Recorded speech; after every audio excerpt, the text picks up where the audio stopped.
Hi everyone, I'm Any New Province, and this week we're playing Blue-Black Exhume for Net Benefits, the series where we explore the benefits of net decking in Pauper. Blue-Black Exhume is a sweet archetype that I only noticed popping up in Pauper over the last couple of years. It's a lot less all-in than what you see with the red-black variants that are trying to cheat an Ulamog's Crusher into play as quickly as possible. Tyler29's 5-0 Blue-Black Exhume list is trying to control the board and your opponent's plays so that by the time you do actually exhume a big creature into play, it's impossible for your opponent to deal with it and bounce back. First, we have the namesake card, the card that allows us to do all of the broken things we want to do. It's Exhume. It costs 1 and a black for a sorcery and allows each player to put a creature card from their graveyard onto the battlefield. It's pretty difficult to build around Exhume in such a way that your opponent won't always get a creature back with it as well. When we exhume a creature, we're going to try to get so much value out of it that the creature our opponent gets back doesn't matter. Let's have a look at the creatures we're going to be exhuming first. We'll start with Striped Riverwinder, which costs 6 and a blue for a 5/5 with hexproof. We probably won't be hard casting this.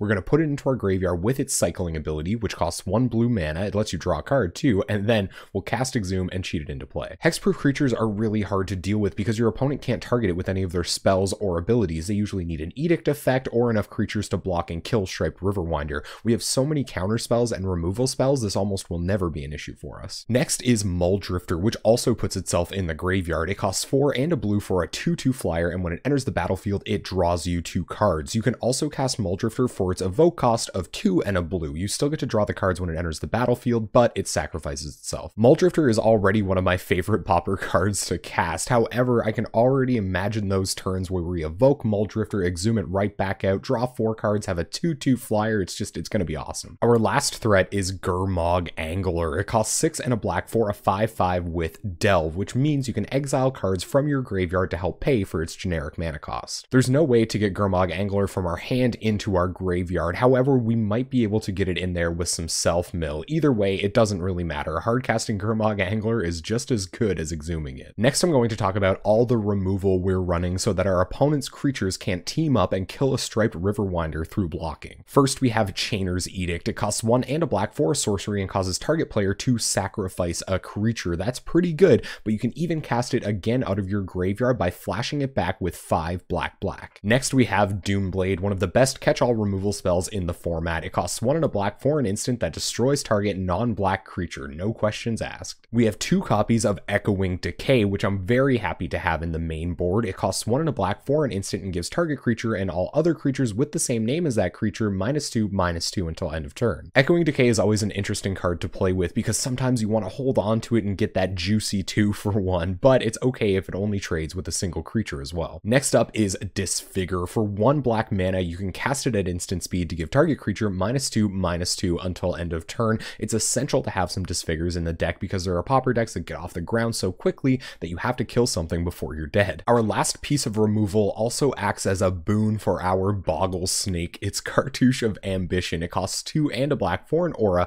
that gives enchanted creature +1/+1 and lifelink. Also, when Cartouche of Ambition enters the battlefield, you may put a -1/-1 counter on target creature. I think because Burn is such a popular Pauper deck, it's really smart to have some main deck life gain. Cartouche of Ambition does exactly that while killing an elf or a fairy or something for you. The rest of our interaction comes in the form as 4 catch-all counter spells. They cost blue and counter target spell. Because we're running more of a value-based game than an all-in game like a red-black exhume list, we're running a ton of card filtering and card advantage. That package starts off with a couple of copies of Preordain. It costs 1 blue mana for a sorcery and allows you to scry 2, then draw a card, some of the best card filtering in the format. We're also running Forbidden Alchemy, which not only generates value by giving us 2 cards eventually, but it also stocks our graveyard for our exhumes. Forbidden Alchemy costs 2 and a blue for an instant and allows you to look at the top 4 cards of your library, put one of them into your hand and the rest into your graveyard. The way it gets you 2 cards eventually is that you can flash it back out of your graveyard by paying 5 and a black. Finally, our last non-land card is one of the best blockers in Pauper. It's Augur Augur of Boloss. It costs 1 and a blue for a 1/3, and when it enters the battlefield, you look at the top 3 cards of your library. You may reveal an instant or sorcery card from among them, hopefully an Exhume, put it into your hand, and put the rest on the bottom of your library in any order. Alright, let's have a look at this mana base. Our non-basics start with 2 copies of Bojuka Bog. It's awesome to have some main deck graveyard hate so that our opponent won't be able to get a creature back with an Exhume. We're also running 3 Dimir Aqueducts. We can cheat on our mana a little bit because of these Karoo lands only having 22 lands and maybe eventually hard casting a Striped Riverwinder, but it can also pick up our Bojuka Bog so that we can reset our opponent's graveyard when it's time to Exhume again. We have 4 copies of Dismal Backwater, your standard Pauper duels in blue and black. They enter the battlefield tapped. When they enter the battlefield, they gain you a little bit of life, and when they're untapped, you can tap them for blue or black. For basic lands, we have 8 basic islands to make sure we have an untapped blue source early on for our preordains, and we have 4 swamps just so that we have enough black mana to Exhume on time on turn 2. Alright, let's have a look at this sideboard. First, we have a couple of copies of Spell Pierce if we need something more efficient than our counterspell, or if we just need to counter more spells.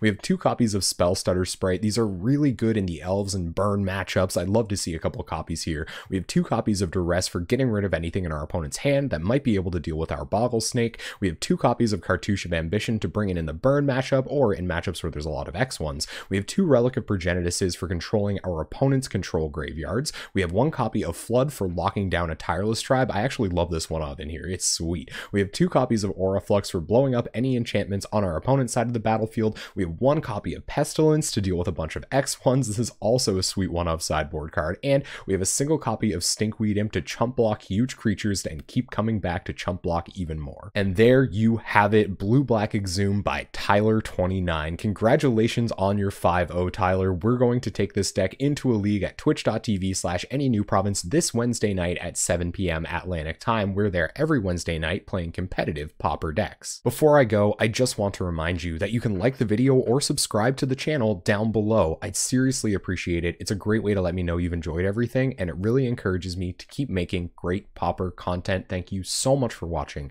I hope you enjoyed this deck tech, and hopefully I'll see you on Wednesday night.